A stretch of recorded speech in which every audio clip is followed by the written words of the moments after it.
Nag-shutdown daw po ang kanyang, ilong.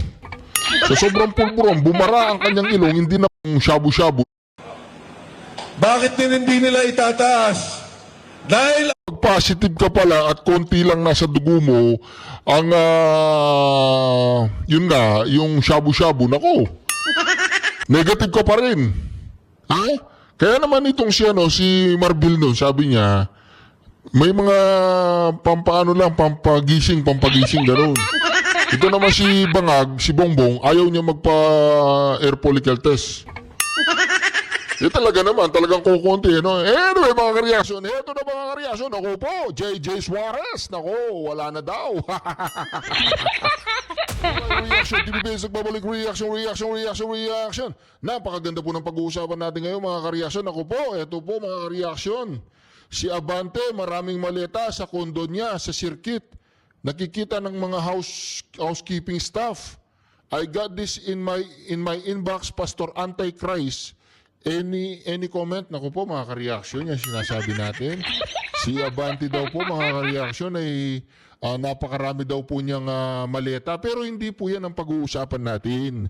Ako hindi po ako naniniwala kasi wala pa pong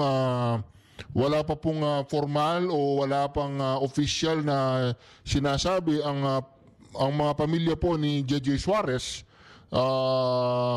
Congressman JJ Suarez, na di umano si Congressman JJ Suarez ay na-overdose. Na-overdose daw po siya sa pulburon. Nako.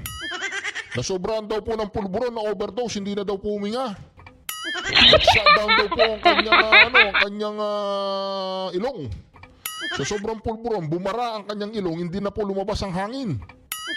Ayan po mga ka-reaction, rest in peace, news, update, confirm.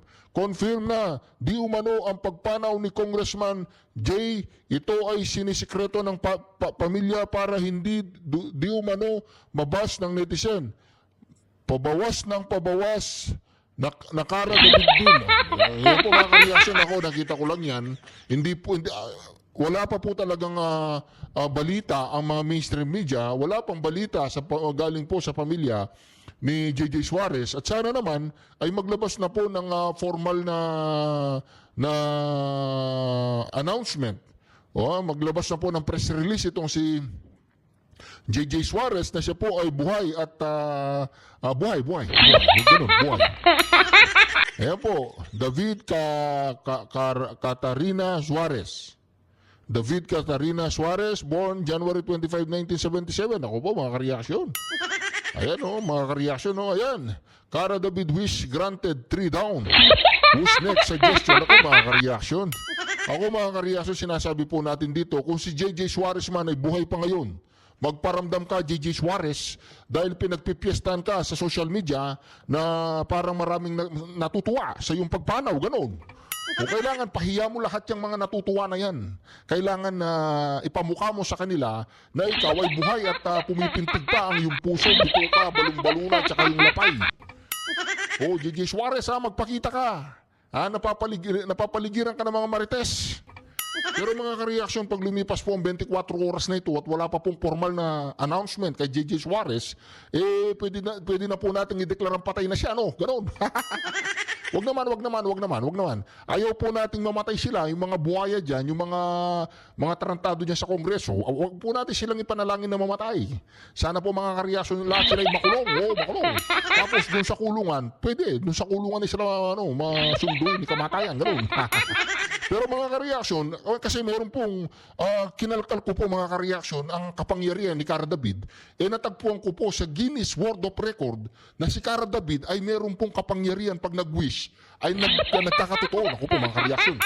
Nakakatakot mga ka-reaction. Pero joke lang. Hindi totoo yun. Walang sa Guinness World Record. Hindi totoo yun. Anyway mga ka-reaction, kayo po ba ay naniniwala na si JJ Suarez ay patay na? Mag-comment po kayo sa comment section. Kung hindi po kayo naniniwala na siya ay patay na, nagwi-wish din po ba kayo katulad ni Cara David na siya ay mamatay na? Mag-comment po kayo sa comment section, pero gusto ko po siya mabuhay.